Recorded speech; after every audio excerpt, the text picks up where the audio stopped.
iphoyisa futhi ke likuleli thimba elibhekene no dlame lamatekisi.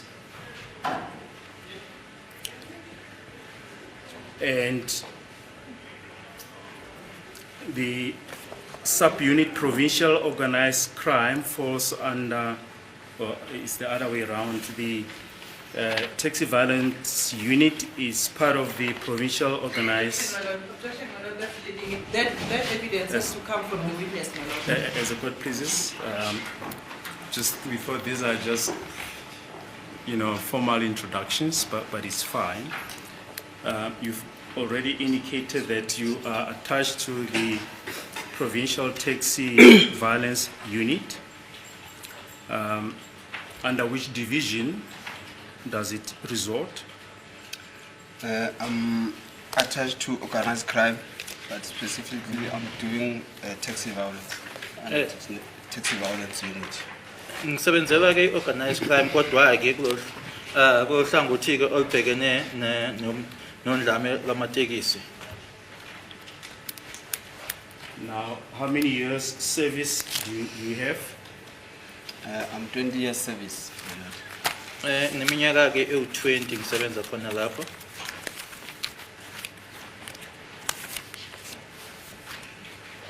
Now, on the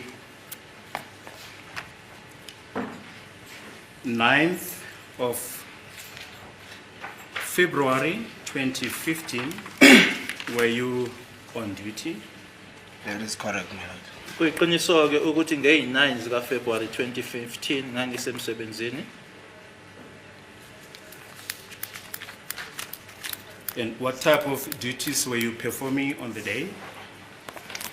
I was doing investigation on my cases. Ngangenza uphenyo ke kumaqala ami. Can you perhaps mention the specific case on which you were carrying out investigations? On that day, I was busy with investigation on Alexander case 501 of 1/2015. Case, can you repeat it?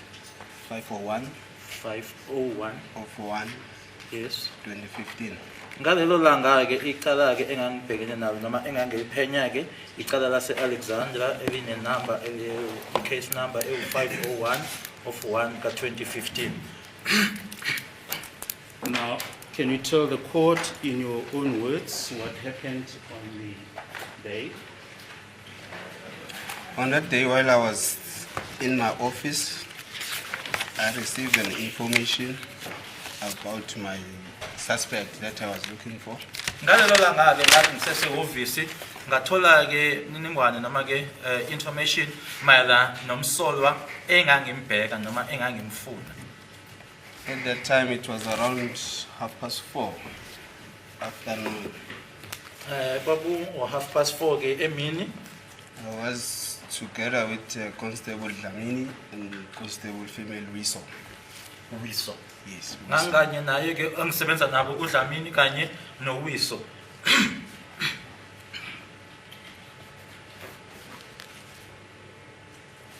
Yes. So the information was given to us or to me about the whereabouts of the suspect. Ngase ngaziswa ke noma ngitshelwa ukuthi umsolwa loyo ke wayekuphi nendawo.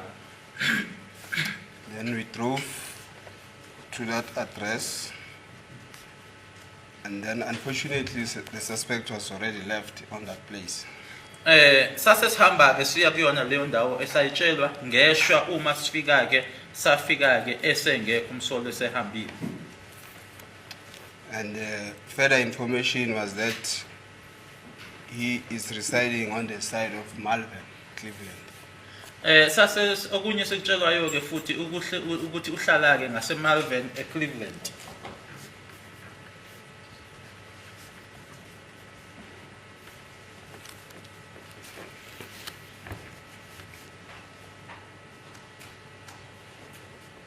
Yes. And then we followed on that direction to Malvern. Fortunately, we spotted the suspect walking along the street. Sase silandela ke lo mkhondo ke ngaseMalvern noma ke eMalvern samthola ke ehamba ke estradini He was walking together with his girlfriend. ehamba ke naloyo athandana naye. Just a minute.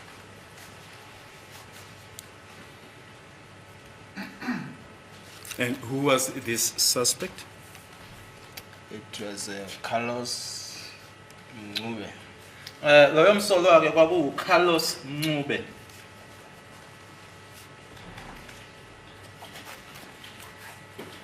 Yes, which accused is this? Are you able to recognize him? Yes, I can recognize him. Yeah, which one is it? I think it's No, accused. objection, madam. We're not investigating Cleveland case or Malvern case. It is about false arrest. So that information that the state wants to siphon from this witness insofar as this case, this false arrest case is concerned, totally irrelevant. How do you know that? My lord, How do you know that it is totally irrelevant? this witness, my lord, has said he was investigating Cleveland case. Yes. And we are busy here with false arrest case. So Yeah. I don't know how is Cleveland case and false arrest case linked with this matter. Let's listen to the witness. I don't know also. Only Mr. Baloyi knows and the witness maybe. Indeed, my lord, the connection has already been put in record, but the witness will get to that in a while. Yes, which accuse is that? In fact, I said I was investigating Alexandra 501 of Yeah. 1/2015. Ummeli ke lana uma ngabe ke kwimpendulo ufakazi bezonikeza ngayo ke uthe lana ufakazi uthe ukhuluma ngecase yaseMalvern kodwa ufakazi usuyakulungisa ke lokho uthi mina uma ngiqala lana ngithe ngangiphenya icase yase Alexander 0501/01/2015. Yes, which accuse is that? It's accused 3. Lo msolwa ke ngikhuluma ngaye umsolwa wesithathu. Yes, you may proceed. We followed because at first we wanted to see where is he residing, because we didn't know. We just saw him walking on the street. We then followed the suspect. Ngoba ke sasingazi ukuthi ikuphi la ahlala khona sase simlandela ke umsolwa. As soon as the suspect approached his gate, trying to open the gate, is when then we stopped him. Uthe uma ke eseseduze noma eseya ke kuyona igate ezoyivula futhi ke sase simisa.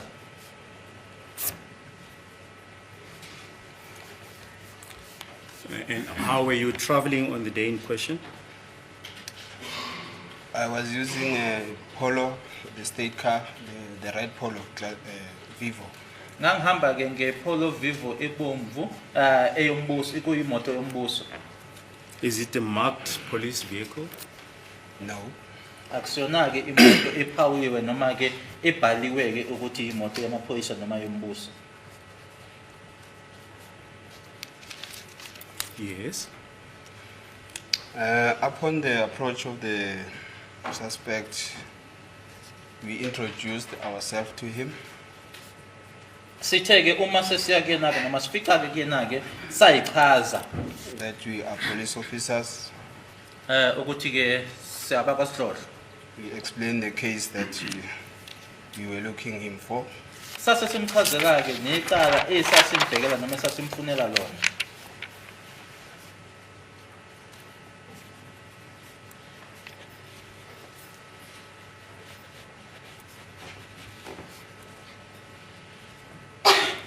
We further requested him to, after we searched him, obviously, we requested him to show us his room where he stays.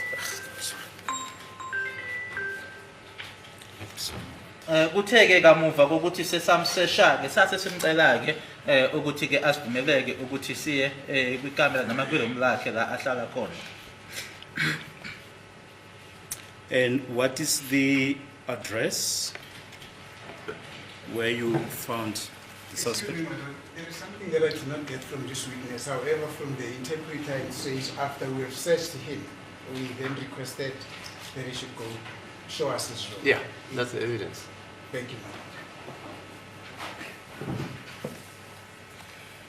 The address was Persimmon Street, Malvern. I think room number 81. Room number 81 at Persimmon Street in Malvern.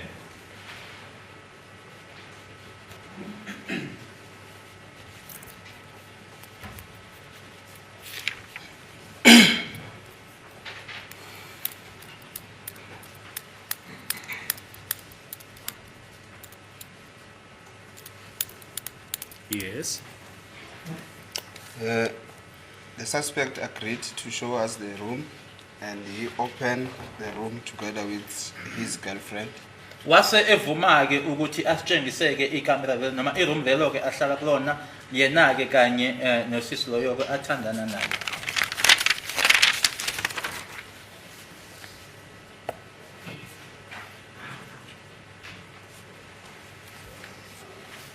We further requested to search his room. Sase futhi ke sicela ukuthi iroom lelo ke siliseshe.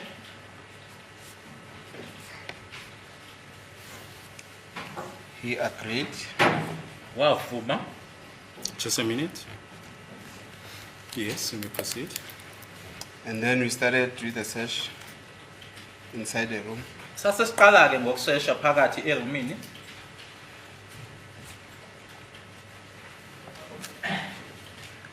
Constable Dlamini check on top of the wardrobe.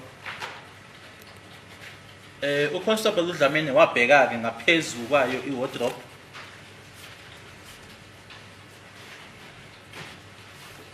And he noticed the firearm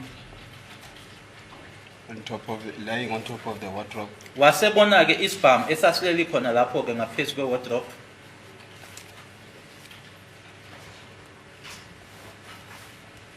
Yes, was it in your presence? Yes, we were together. The room is too small. It was too small. Ubuza kumshushisi ukuthi kwenzeka lokho khona uthi yebo ngangikhona ke sasindawonye ngoba ke ikamera lelo lincane noma iroom lelo lincane. Constable Dlamini noticed the firearm. Next to the firearm there was a small blue box. Eceleni kwaso ke isibhamu leso kwakunebhokisi elincane eliblue.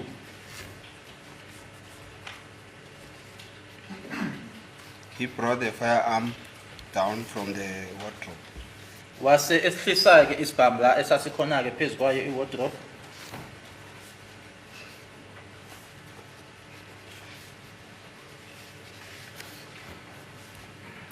We asked the accused about the firearm.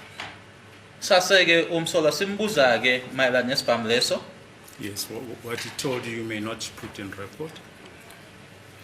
And then we further make the firearm safe. Muva kokuthi simbuzileke ngaso isibhamu wase esenza safe. Oh sorry yithina ke abasibeka ke ku safe sasenza safe. We make the firearm safe by releasing the magazine. Ukuthi sikhiphe imagazine.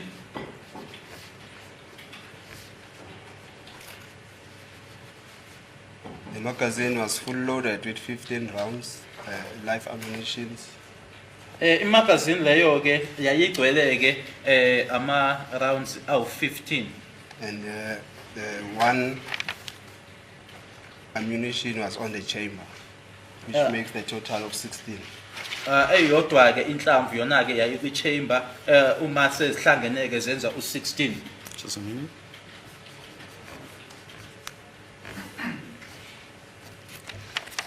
Now, are you able to explain what type of firearm this was? Yes, it was a handgun pistol, Yes. black in color. Handgun. Kwakuyi lokho abakubiza ngokuthi i-handgun, i-pistol eyayimnyama ngombala. Yes, the caliber, the make and model and the caliber. It's a 9mm Czech Republic Luka, called Luka. 9mm Czech Republic. Yes. Uhlobo ke i9mm uma ibizwa ke i-Czech Republic said Luka. Yeah, it's a Luka, the name.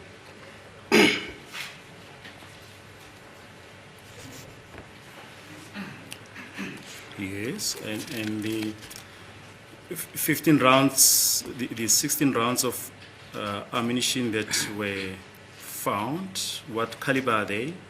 Were of 9mm long. Nawo-ke ama-rounds noma iy'nhlamvu lezo-ke ezatholakala-ke eziwu-15 noma eziwu-16 kwakuyi ezi-9 mm.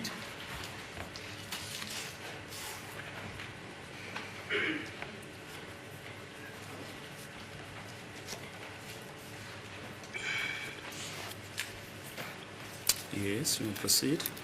And then we further check on the box. We opened that blue box and found 12 live ammunition. Sase sibheka-ke nalelo bhokisi-ke engithi salithola-ke the blue box. The blue box. Lela bhokisi eli-blue engathi latholakala-ke eceleni kwaso isibhamu sathola-ke lapho ama-rounds awu-12. The caliber thereof? The rounds that were in the box were different in calibers. Lawo-ke noma lezo-ke iy'nhlamvu lezo ezazilibhokisi-ke kwakuyiy'nhlamvu ezahlukile kulezo ezatholakala kwisibhamu. Yes. Yeah, some were of 9mm long and 9mm short, and the other one I can't remember. It was just a mix of 12. Kwakuwama-rounds-ke uthola ukuthi amanye-ke awe-9 mm ende abayibiza ngokuthi i-long, i-9 mm emfishane. Yes, we proceed. And then I remember asking Constable Wiso to fetch the exhibit bags from my car. Khumbula-ke ngicela yena-ke uConstable Wiso ukuthi ahambe-ke aye emotweni ukuthi ayolanda-ke iy'khwama lezi zobufakazi lokhu kubizwa ukuthi-ke ama-exhibit bags.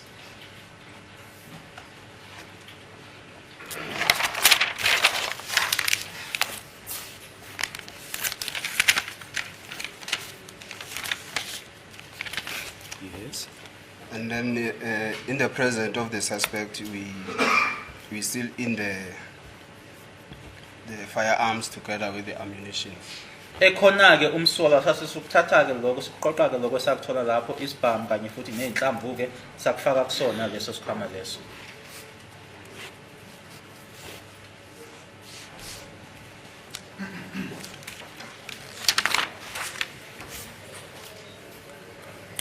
Yes. I can further state that the suspect couldn't produce the firearm license.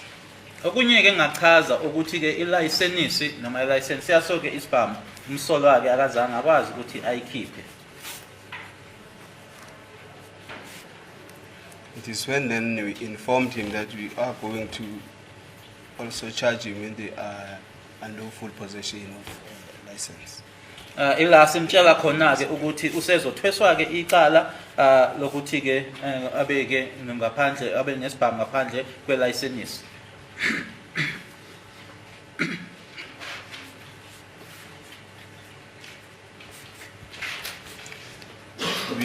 Just a minute. Yes, we will proceed. We then proceeded to Cleveland Police Station to open a case of possession of unlicensed firearm. Sase sihamba-ke siya e-police station lase Cleveland la sashovula khona-ke icala lokutholakala ngesibhamu okungekho emthethweni noma ngaphandle-ke kwamaphepha akuvumelayo.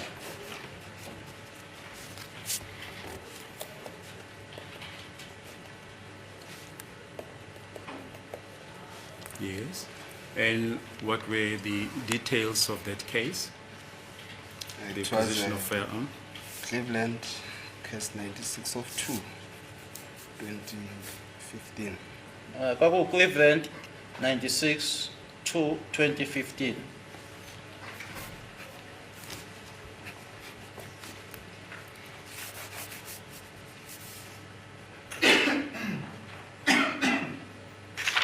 Yes, you may proceed.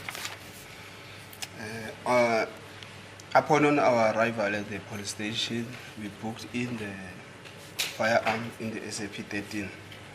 Uma sesifika-ke khona e-police station sase sibhala-ke isibhamu leso-ke sisibhala kuncwadi-ke yase-police station abayibiza ukuthi i-SAP 13.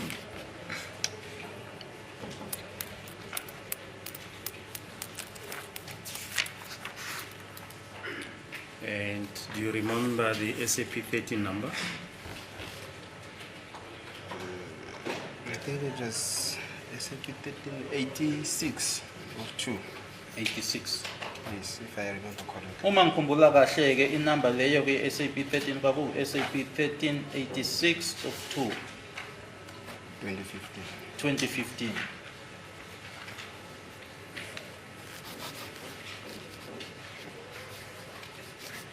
Yes. And then on that process, I also confiscated his cell phone, the suspect's cell phone. Ukona lokho ke ngase ngithatha ke nayo ke i-cellphone yakhe umsolwa. At which stage was that? During the arrest of the suspect, I had to confiscate his cell phone. Nkathi ngimbopha ke umsolwa kwafaneleke ukuthi i-cellphone yakhe ngiyithathe. I Yes, also, But at which point? Was it at the address where you found him or at the police station? yes, correct, at the address where I arrested him. Lokho kwenzeka ke endlini noma erumini lakhe ke la angambophela khona.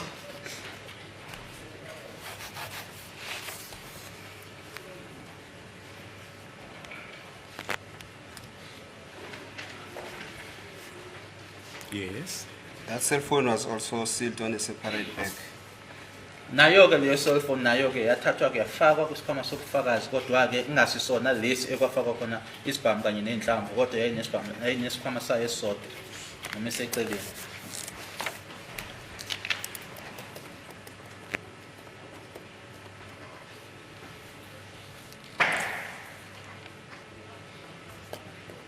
Yes.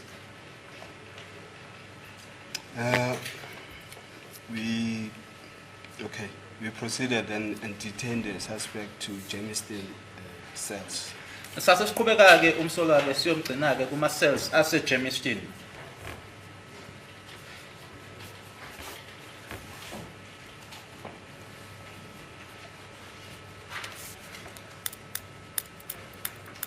Now the firearm, do you remember if it had serial number? Oh yes, the serial number was filed off. Lokho kubizwa ngokuthi serial number noma inamba yaso isibhamu kwakucinyiwe.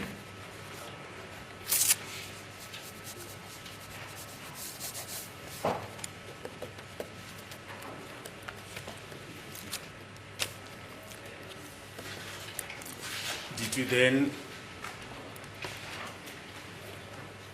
after charging the suspect, what happened? We detained the suspect at Jamestown police cells, and then because this whole process took us until the midnight, until it was 1 o'clock the following day. Samgcina ke kuma cells ase Jamestown ngoba ke konke ke lokho kwasithatha ke kwazi kwaba ilanga elilandelayo kwazi kwashaya u1 entathakusa. I forwarded the cell phone to War Room for downloading. I-cellphone leyo ke ngase ngidlulisela e-war room ukuthi ke benze ukudownloada. Which war room? The War Room is at Brixton, the building of Flying Squad. Ise Brixton iBVD ke the Flying Squad. You say you forwarded the cell phone. How did you forward it?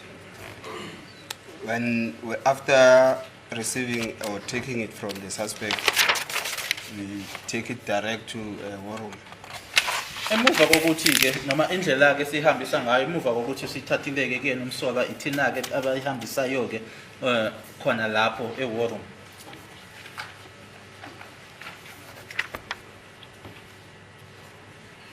But we'll come back to this aspect in a while. You mentioned there that on the scene you put the firearm as well as the cell phone in two separate exhibit bags. That is correct, my lord. Ngishilo ukuthi isibhamu inhlamvu noma isibhamu ke ne-cellphone afakwa ke kuma bags ahlukile. Do you remember how the exhibit bags were marked? I cannot remember unless I check the Angisakhumbuli statement. Angisakhumbuli ukuthi ama kanjani ke noma kanjani ke lona exhibit back ngaphandle kokuthi ngabheka ke istatement sami. Would you want to refresh your memory from your statement? That is correct, my lord.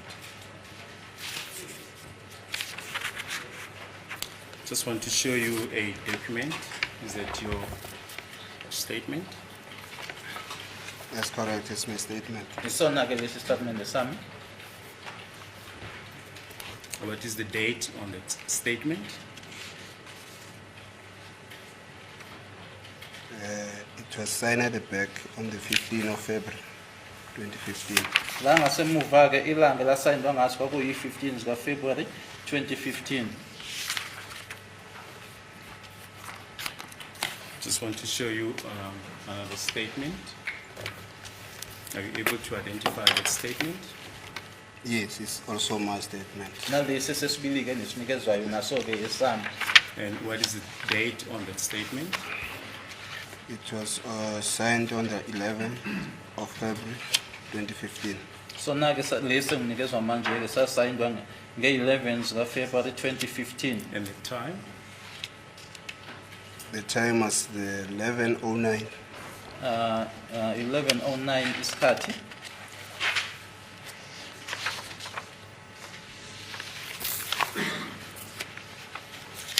Did you depose to the statement yourself, or did you narrate the events to someone who took down the statement? No, I wrote it myself. Statement lesami ke sabhala mina.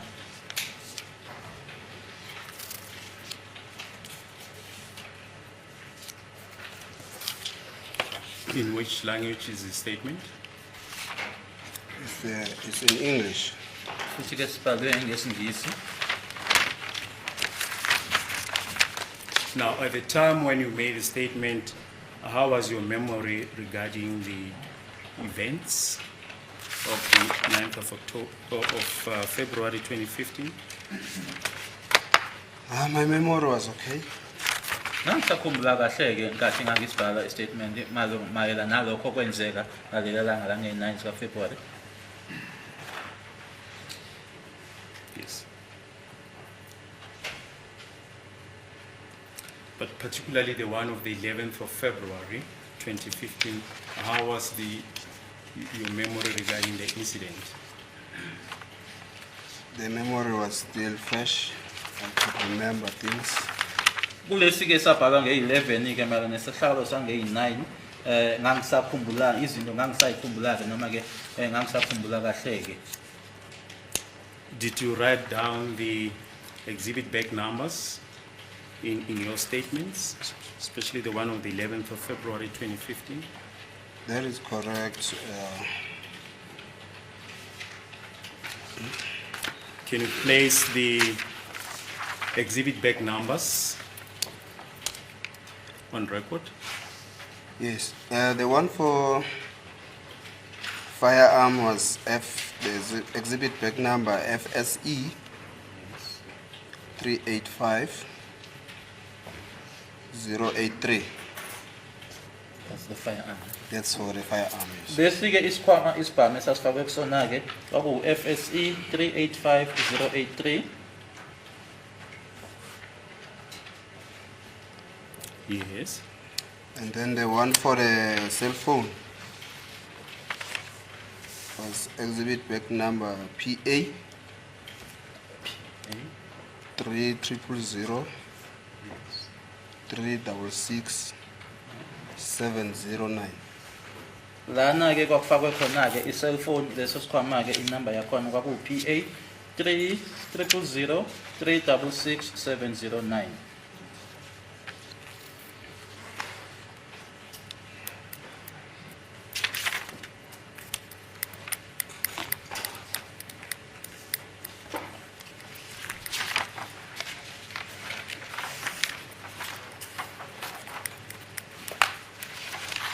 Thank you. You mentioned that the firearm was booked in the SAP 13 register 86/2/2015.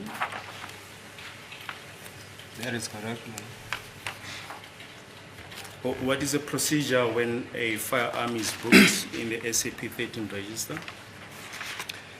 The procedure is that we book the firearm to the CSC. It's a Client Service Center, SAP 13 register.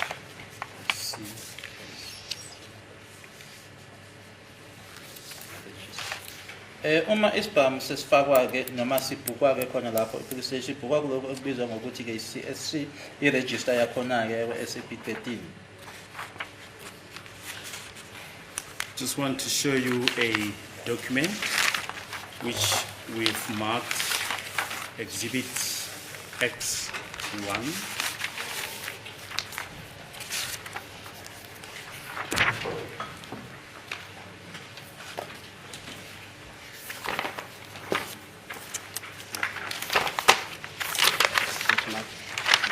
X1.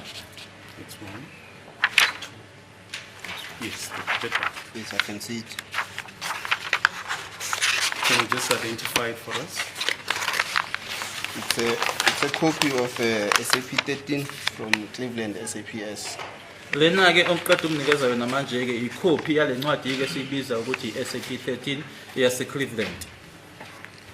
Yes, can you put the particulars there on record? Yes, it's a SAP 13 register copy with SAP number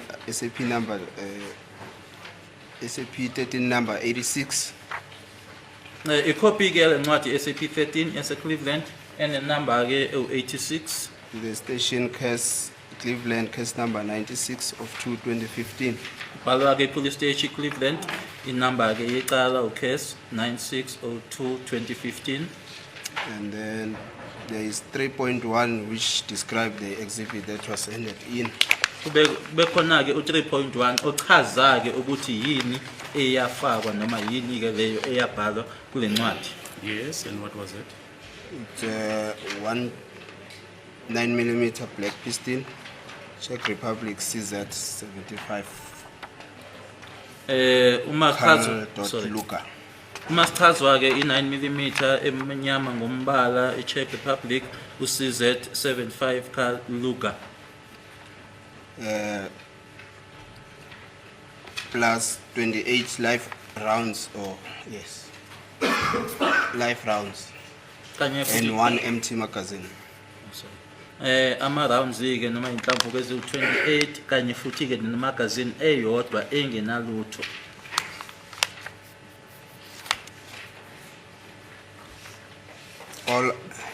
All items are sealed in a forensic bag number FSE.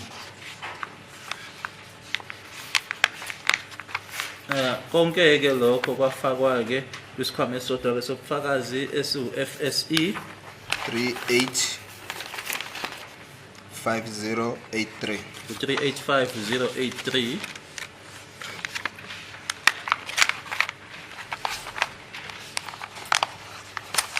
And then we go to There is an annexure to Exhibit X1. If you can just the last page, the last page of Exhibit X1. yeah the annexure. Can you just identify it for us?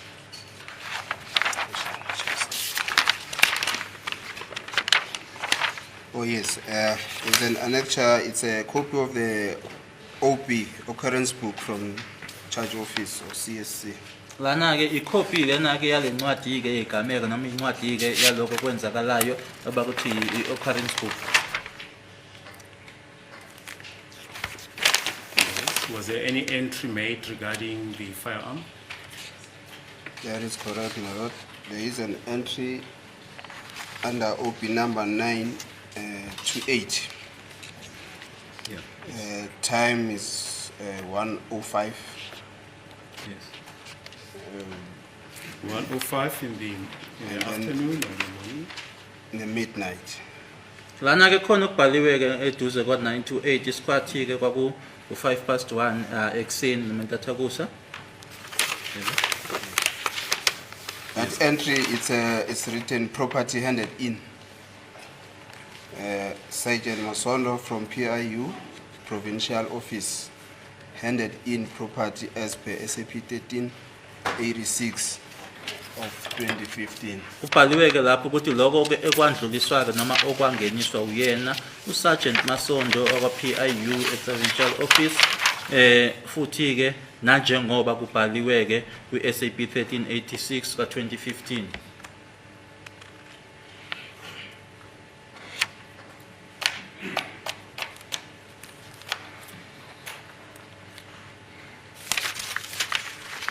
Sergeant Masondo, you mentioned that you took the cell phone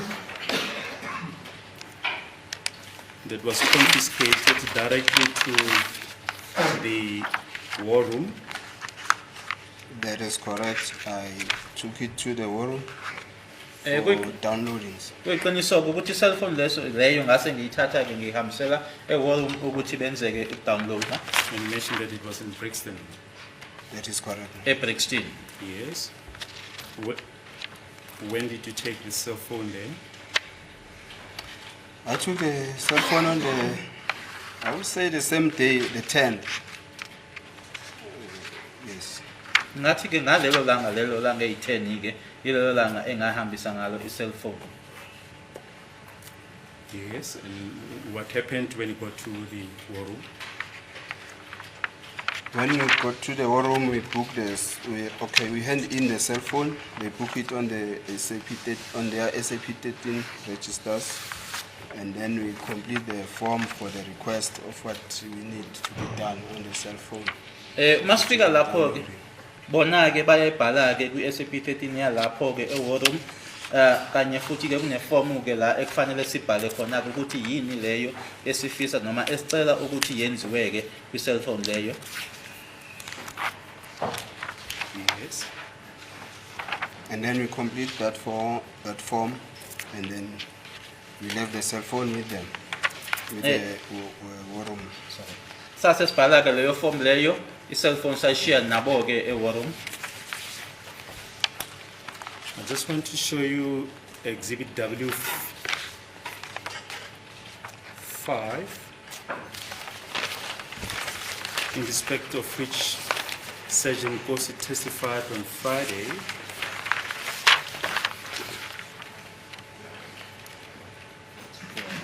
Ngibonisa ke sorry lokho inkosi ebenikeza ubufakazi ngalo lesihlanu. Yes. Can you just identify that exhibit for us? It's a copy of the SAP 13 from the war room. Lena ke i-copy ye-SAP 13 yakhona ke e-war room magama la esashiya khona ke i-cellphone. Yes, can you place the details on record? SAP 13 number, it's 94/2015. Inumber ke yale SAP 13 u-94 ka-2015. It's got an OP number 57 of 2015. Kanye ke ne-OB number ewu-5702 ka-2015. And then column 2 is got the Cleveland case 96 of 2015 with a charge there under the possession of unlicensed firearm.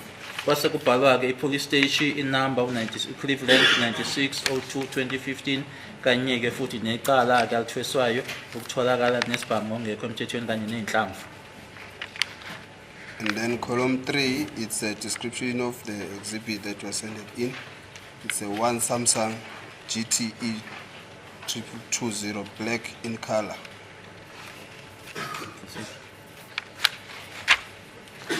It's got the IME number. Can I mention the IME number? Yes. IME number 35-97605-029790. And then it's a Vodacom cell number 072 766 8169. Lana ke kuyachazwa ke ukuthi yini ke leyo eyashiwa lapho noma esasihambise khona lapho kwakuyi Samsung eyodwa iGTE 3220 emnyama ngombala, i-IMEI number 3597 6050 9790. Ine number ke yakwa Vodacom 072 766 8169. How was this cell phone number established? The cell phone was found from the suspect.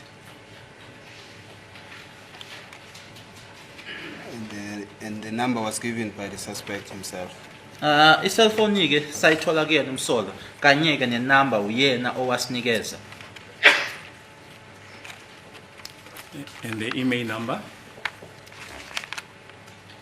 We get the email number by *#006#. Then we will get it without even opening the cell phone. But if there is need, we can open the cell phone at the back, and we'll get the IME number.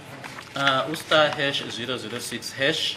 Uma ke sesifuna uthola i-IMEI number, singekho ke isidingo sokuthi ke siye ngasemuva ke, kodwa ke uma ngabe sikhona ke siyakwazi ukuthi ngasemuva ku cellphone sivuleke ila esizoyithola khona. Yes, you may proceed. And then column 4 is the details of the finder of the exhibit is D. Sergeant Masondo of PIU. And that is who? That's myself. Lana ke column 4 imininingwane yami ke mina ke owakuthola ke lokho Masondo wakwa PIU khuluma ngami ke. 4.2 sees from the suspect. 4.3 the name of the suspect Mthokozisi Gadla Mncube. U4.2 ke ukuthi yatholakala kubani kuyena umsolwa, igama lakhe ke umsolwa ke Mthobisi Gadla Mncube. Date of birth is 1985 of 304. Owazalwa ke ngo-1985 0304. 4.4 is the signature of Sergeant Masondo. Kwase kusayinda mina ke ku4.4. And 4.5 is the signature of the receiver from Moru. U4.5 ke kusayinda lowo ke owamukelayo noma okutholayo ke lokho sikulethile eWarum. And then the big number PA 3000366 Egcineni ke inumber ke yayo ke ibag leyo eku PA 300 366 709.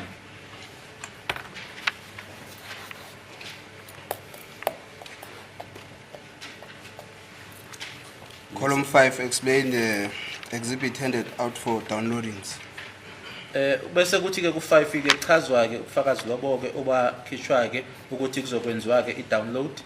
5.1 it's one cell phone and then the signature of the receiver. Bese kuthi ku5.1 kuyachazwa ukuthi cell phone eyodwa kanye ke bese kusayinda loyo ke oyitholayo. I think is that. Cabanga ukuthi yilokho.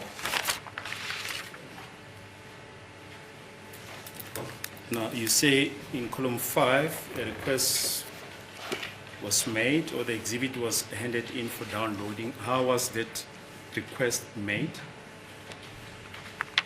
When we do that request, as I said, we complete, there is a form we complete where you tick whatever information you need from your cell phone.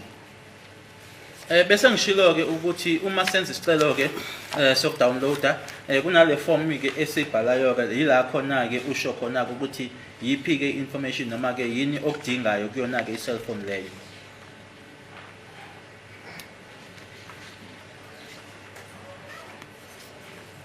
I just want to show you exhibit W4.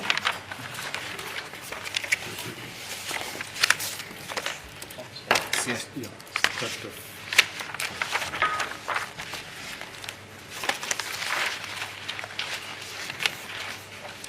W4. Yes. Can you just identify it? Yes, that's a form that we complete when we request for cell phone downloadings. Lana ke yona ke le form engikhuluma ngayo esithi siyayibhala ke noma siyayigcwalisa ke uma senza isicelo se-download. Now, who completed that form, exhibit W4? The form is completed by two persons. the requester and the receiver. Ababili-ke abantu ababhala-ke kuyona le form yilo owenza isicelo kanye nalona otholayo. Yeah, who was the requester? And the requester was Sergeant Masondo. Owayenza isicelo-ke kwakuwu-Sergeant Masondo. Yes, and who's that? That's me. Imina loyo. Yes. And then the other part will be completed by the receiver. Yes. Kulunye kuhlangothi kuzobhala-ke lo ekuyena-ke otholayo noma owamukelayo. Yeah, And what did you request? I requested phone book info contacts, Engacela imininingwane-ke ye-phone book, ama-contacts, messages, ama-message and images. kanye futhi ney'thombe.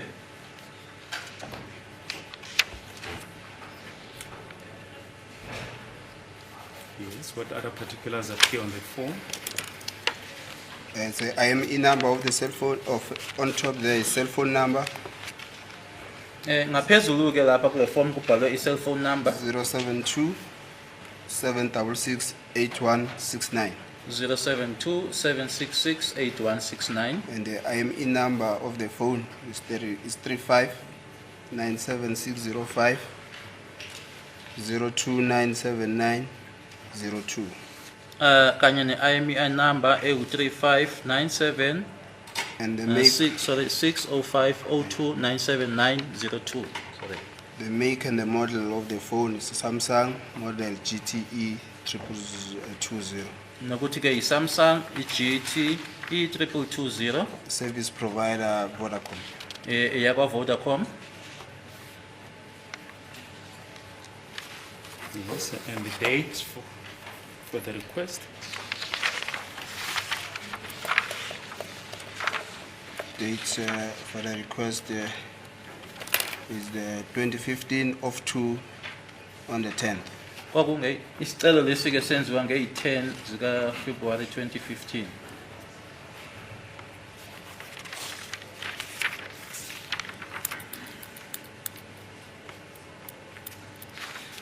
And then the reason for cell phone downloading was to place a suspect on the scene and get his accomplices.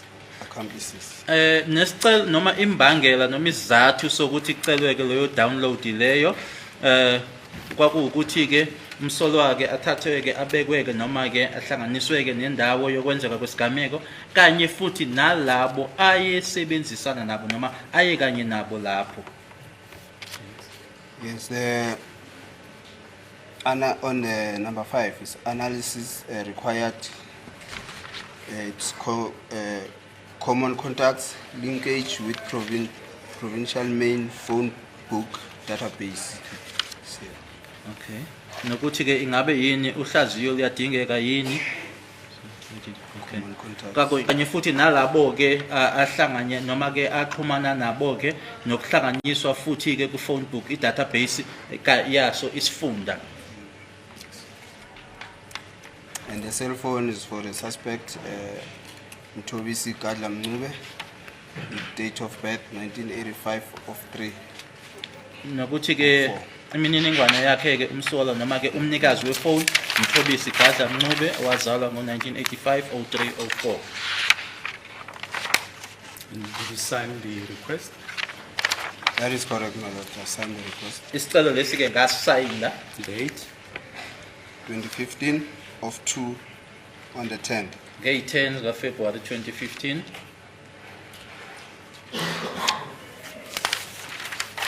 Thank you.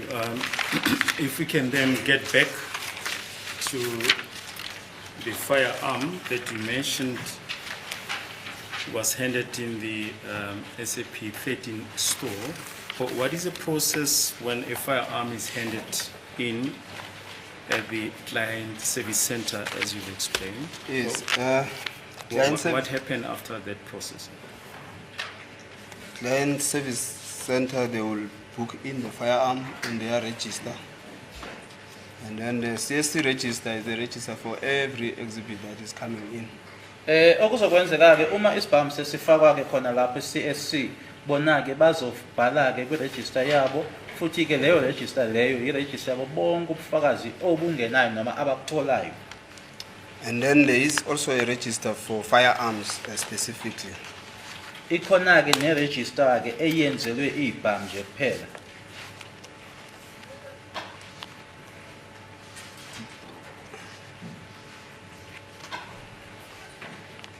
Yes. And that register is only available during the day. Futhi ke leyo register leyo itholakala emini kuphela. And then the firearm personnel will go to the CSC when he knocks on duty. Will go to the CSC, and when he see that there is an exhibit of a firearm, he will then transfer that exhibit to his register, specifically for firearms. Okwenzekayo ke asithi ke ngelanga elandelayo ke laba abasebenza ngezibhamu uma esengena ke emsebenzini uzohamba ke aye kule register leya ke ye-CSC uma ethola ukuthi kunobufakazi ke obhaliwe lapha okuyisibhamu uzokuthatha ke lo bufakazi lobo asebudlulisela ke kule register eyenzelwe izibhamu kuphela. Just want to show you exhibit X2.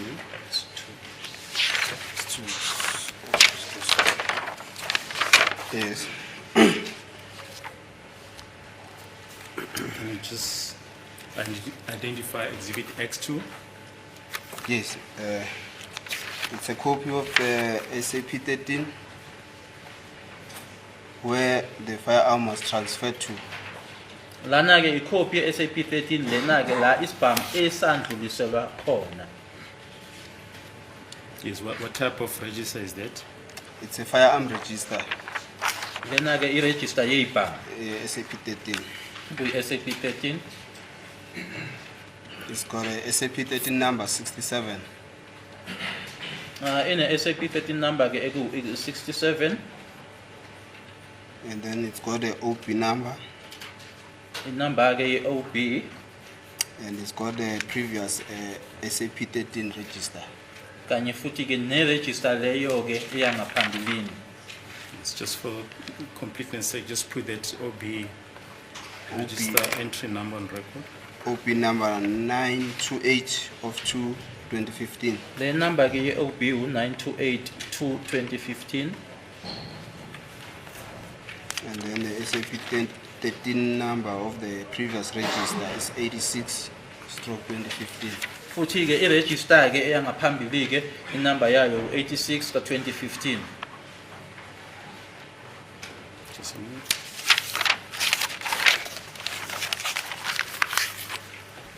Yes. And then column 2, it's a CAS station and the CAS Cleveland CAS 96 of 2015. Possession of unlicensed firearm. Column 2 ke yena ke lachazwa khona isiteshi Cleveland case number u-96 of 2015 icala ke ukutholakala ngokungekho emthethweni noma ke nesibhamu esingena-license. And then column 3, it's a description of the exhibit firearm 1 times 9mm black pistol CZ75 Col Luca, serial number 5 off with 28 live rounds and 1 empty magazine. Lana ke column 3 lachazwa khona isibhamu ukuthi isibhamu esinjani simnyama i-9mm i-C275 i-Col Luca nokuthi ke i-serial number ke kwatholakala ukuthi ayibonakali noma isusiwe ke ama-live rounds awu-28 kanye nemagazine eyodwa engenalutho. All items are sealed in a forensic bag with serial number 385083. Futhi ke nokuthi konke ke kwaqoqwa ke ndawonye kwase kufakwa ke kule forensic bag eno FSE 385083.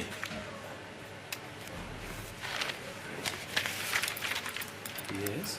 Column 4, the finder is Sergeant Masondo from PIU PHO, found in possession of the suspect. Bhala imininingwane yami ke ukuthi mina ke wasithola ngisithola kuyena ke umsolwa ngibuya ke ePIU ePHO sitholakala kuyena umsolwa. And just for record purposes, who is that? It's Iphoyisa Mncube. Yes, but who's the finder? Or the finder, Sergeant Masondo. owayithola-ke uSergeant Masondo, Yes, who's that? Just for record purpose. That's me, myself. imina loyo. Yes. And then, yes, 4.3 is the name of the person where the firearm was found. Ku-4.3-ke Thobisi Mncube. kubhalwe-ke imininingwane yaloyo esatholakala kuyena uMthobisi Ncube. He sent it in by Sergeant Masondo and signed by Captain Mshwana. Thola noma-ke safakwa uyena uSergeant Masondo kwase kusayinda uSergeant Mshwana. I think it's a captain. Sorry. Captain, I said Mshwana. Sergeant. Oh, sorry. Captain Mshwana. Yes. In column 5, there is a date where Sergeant Masondo booked out item 3.123.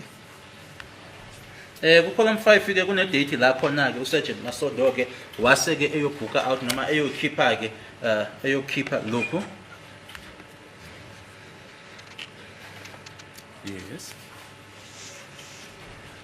Yeah, The date? this copy it's in there. The copy, I mean, the date is written 2015 of 2/10. I-10 of February ngo-2015.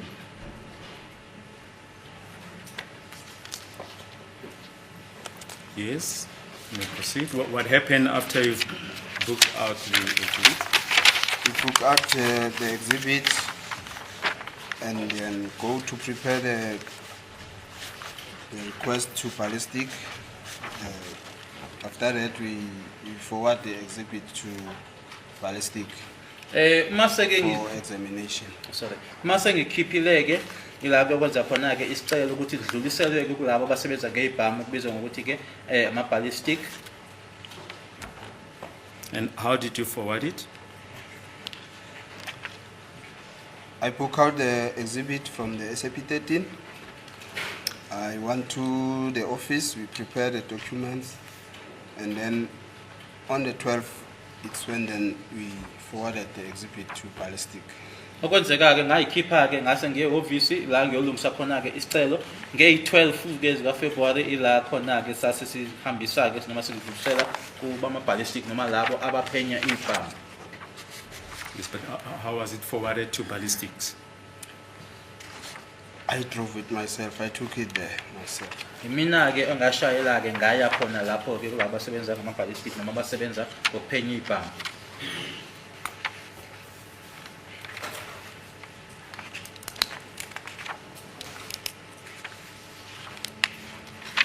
Yes, and what happened at ballistics?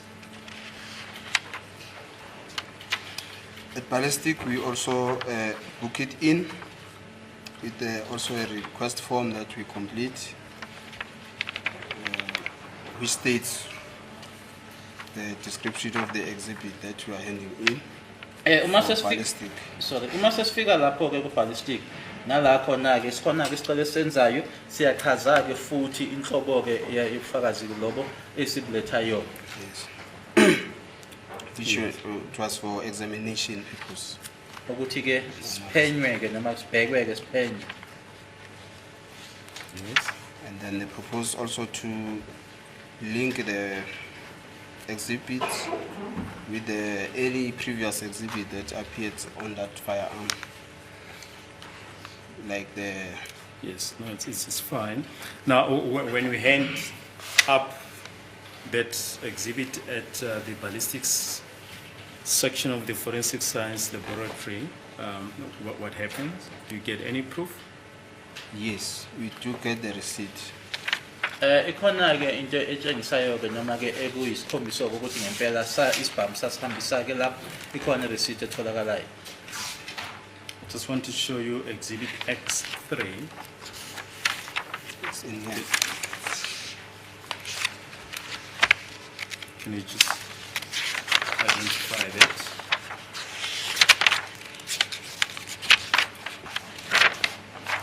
Yes. Yes, I can identify it a lot. Yes, can you just place the particulars on record? The It's written, it's a copy of an acknowledgement of receipt. The station is Cleveland. The case number 96 of 2015. Evidence seal number FSE 385083. It's written because it was not the only exhibit handed in. There is also another sealback number. Lana ke uchaza ke noma ukhombisa ke ukuthi impela ke kwatholakala lokho police station Cleveland case number 9602/2015 seal number ke noma ke inumber ke yesiphamu leso ubufakazi ku FSE 385083 ngoba ke kwakungasiyona yodwa ke khona nenye number futhi ke Yes. Which is PA 60017 55815. leyo number uPA 60017555815. Yes. And what is the date of the acknowledgement of receipt? The date is the 12th February 2015. Idate ke yi-12 of February 2015.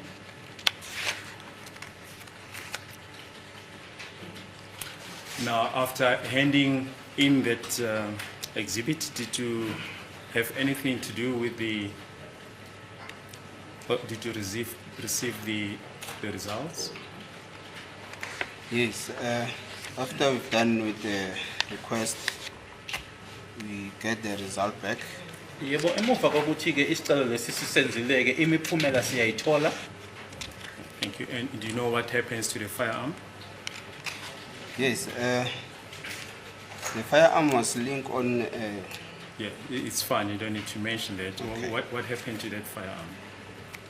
We left it there. We only received the reports of the firearm. Okwenzekayo ke isibhamu ukuthi sishiya khona lapho sithola nje kuphela ke umbiko noma imiphumela ngaso isibhamu leso uma sebelenzile ucwaningo labo. Once they are satisfied with the firearm, they will then take it back to the police station. Uma sebenemeke noma sebenelisekile ke ngaso ke isibhamu leso ke bazosibuyisela khona epolice station.